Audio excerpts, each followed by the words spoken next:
بسم الله الرحمن الرحيم نحمده ونصلي على رسوله الكريم. Brothers and sisters in Islam, under the topic of our conference that we had, mashallah, last month, truly we are reminded in our deen that it's never too late. That means that it's never too late to connect with Allah. And don't become complacent, because it's never too late for us to derail from Allah also.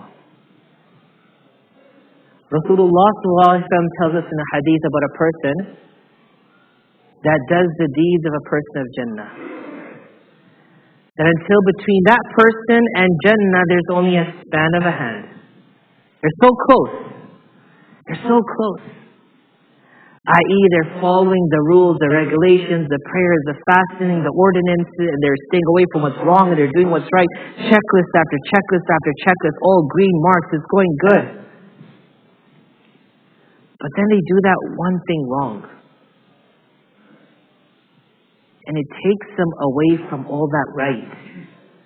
فَيَسْبِقُ عَلَيْهِ الْكِتَابِ. And death comes at that moment. And they enter into hell. May Allah protect all of us from that. Say Ameen. I don't hear you all. Ameen. We have to think. We have to now think. What is our deen teaching us?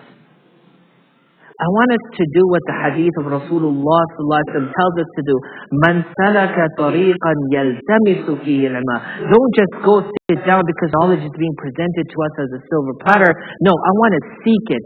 Just like you pick berries from the bushes or you pick apples from the tree. I want you to start picking. Because it's the joy that you get in picking the fruit adds to the joy of eating the fruit. And then there's a person who does the actions of the people of hell. Prayer is their failure. Fasting, their failure. Doing what they have to do, their failure. Not doing what they're not supposed to do, they're doing all of it, so they're failure there also. But they end up doing something good. They do something right. فَيَسْبِقُ عَلَيْهِ الْكِتَابِ. And death comes at that moment. And they end up into paradise. There is a great scholar from Hind whose neighbor was Hindu. And his whole life he had in his heart that I wish I could explain to him what Islam is. But he was very strong on his way, so I respected the territory. Ultimately, one day, the scholar woke up to the news that his neighbor died. And so in his heart, the tears shed.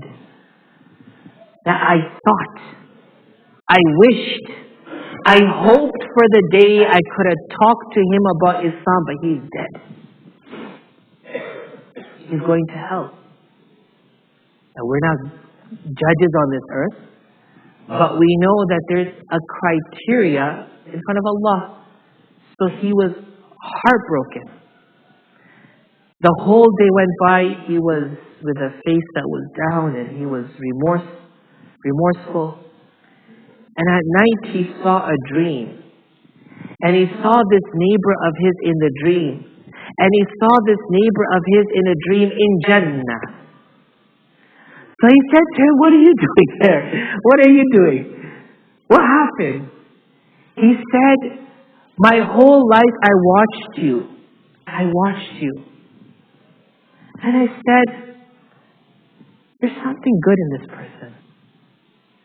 And at close to the end of my time in this earth, I said, whatever he believes in, I believe in too. And his death came on that. He didn't pray. He didn't attest the kalima shahada out loud. He didn't tell his people he's no longer of them. And he didn't tell the new people that he was amongst them. He may have not grown his beard or changed his attire. But he said, I like it. And what you have, I wouldn't mind it also. It was that internal connection that allow him entry into Jannah. Say subhanallah. This is exactly what the hadith is saying. You could be wrong your whole life, but you may turn and be right. Don't write yourself off. Don't write your members off.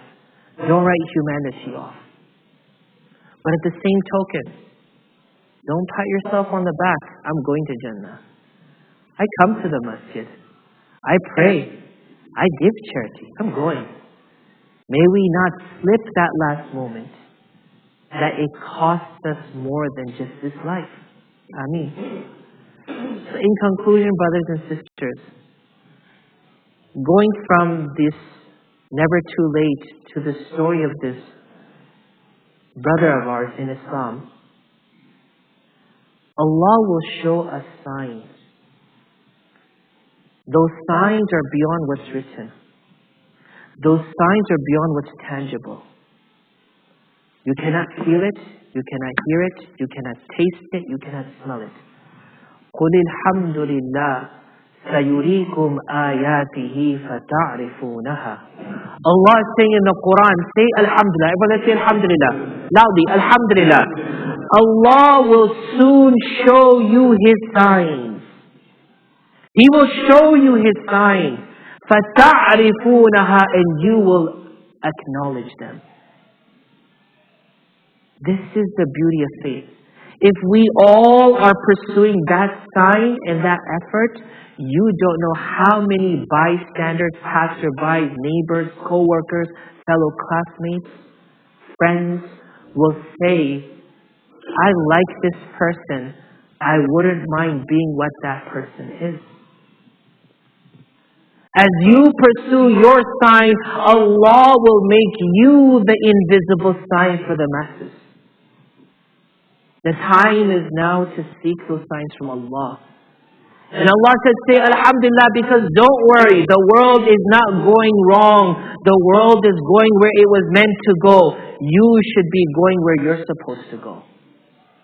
Do not shackle down on this earth, because it's going to drag you. It's falling. Soar above it. سَيُرِيكُمْ آيَاتِهِ. He'll show you the picture and you will realize it.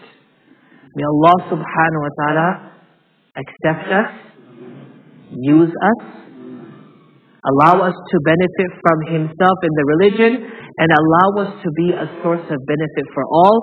May Allah allow us to be firm on the path of goodness, to live with the path of goodness, and to die on the path of goodness.